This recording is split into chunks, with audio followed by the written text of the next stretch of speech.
Shame is not a feeling that you did anything wrong. Shame is a feeling that you are wrong. There's nothing you can do to fix it.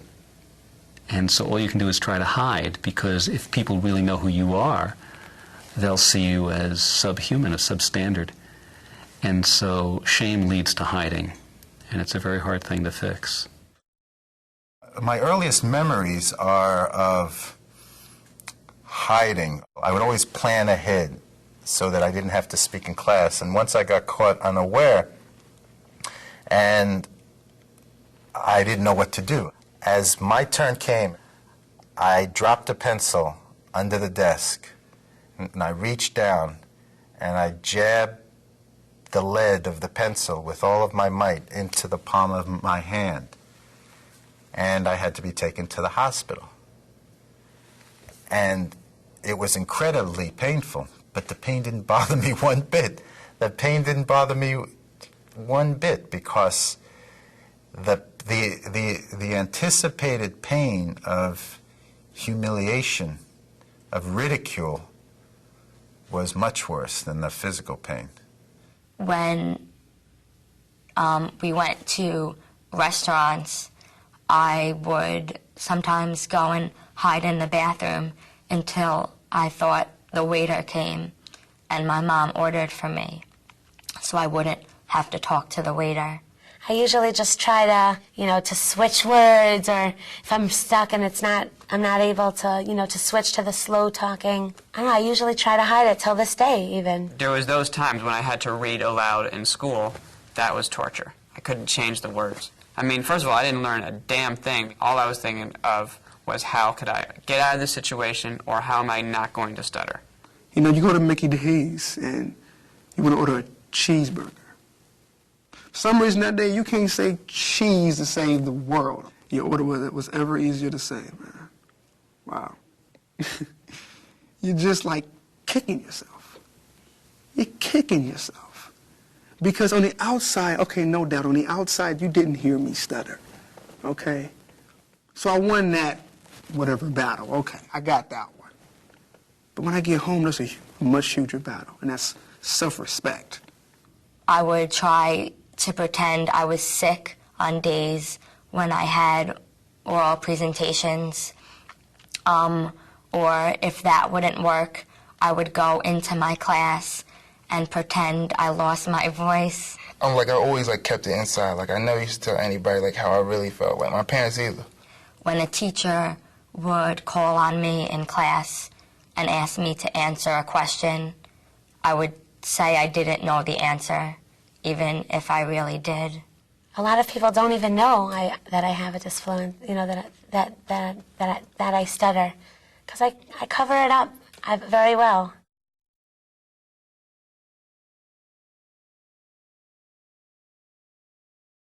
Dark times and suffering are very, very painful. Very often, pain is the greatest motivator in our lives.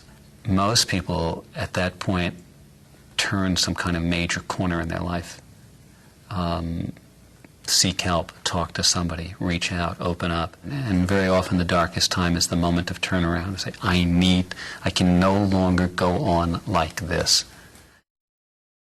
I remember a day in second or third grade social studies where I really knew the answer to a hard question, and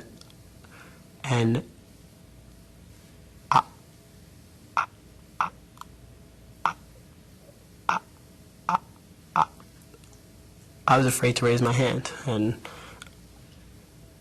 I didn't raise my hand, and I knew that I was the only one that knew the answer to the question, and I don't think I've ever not raised my hand again. And I was in the middle of doing a play that I've been doing for a while out there, and got to a line and had a block. And that scared me beyond belief, because it was to me, my whole career was at stake. My whole dream of being an actor, of what I wanted to do since I was a kid, was at stake. Because to me, I couldn't be a professional actor and a person who stutters. So the following day, all day, the show's at 8 o'clock, so all day, just absolute terror and sweating and panic attacks and thinking about that line and obsessing about it and not talking to anyone about it. The end of the show, the line came, blocked again, couldn't get it out. And after the show, I'm in the dressing room, waiting for the stage manager to come and fire me. I was like, this can't go on, I need to do something. So I had made a friend out there, and I said, I need to talk to you about something. I know we don't know each other that well, but I need to talk to you. He was like, sure. So I just kind of told him my whole history of stuttering and that I do stutter. His response was amazing because he said, oh yeah, I stutter too. And it didn't even compute. It was like, huh? Huh? You? How's that possible? Because you don't stutter, because I've heard you, and I don't hear you stuttering. And he was like, well, as a kid, I had a really, really hard time, and even now sometimes, I'll have blocks. The coach told me what the play was, and I couldn't get the play call out. I couldn't. I slowed down, took a deep breath. I did all the techniques I tried, but for some reason it wouldn't come out.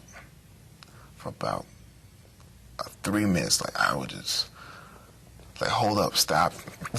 Then I was like, I'll try again, but it would be really hard. And then after practice, I told myself I was going to quit the team. I hate football. I hate people. I hate people who laugh. I hate people who didn't laugh. You know what I mean? I just had that attitude. Then after the game, the coach he pulled me in his office and he told me that the teammates had voted me captain. He was voted captain by his teammates this year, and I don't think there's a better man to receive the Arthur Sean Rhodes Award, Stephen Miller.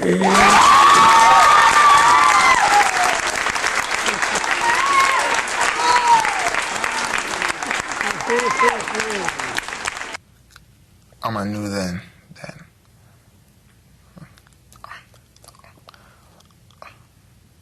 that I just couldn't turn my back on him. One of the most powerful memories that I have is going to a grocery store to pick up the groceries and say my last name, Rabinowitz, and that was horrible for me. That was always a terrible block for me. So I tried saying it and I couldn't get it out. I just froze on the... I was at the checkout counter. I was holding up people in back of me. One woman was grumbling, and the cashier apologized for me and said, he's retarded, please give him a little time. I actually made myself act worse than I was, and it was already pretty bad. But I actually twisted more and spasmed more and moved my head more so that I could act what I thought a retarded person would act like. And I gave them the excuse of me being retarded, and I let it happen. And I walked out.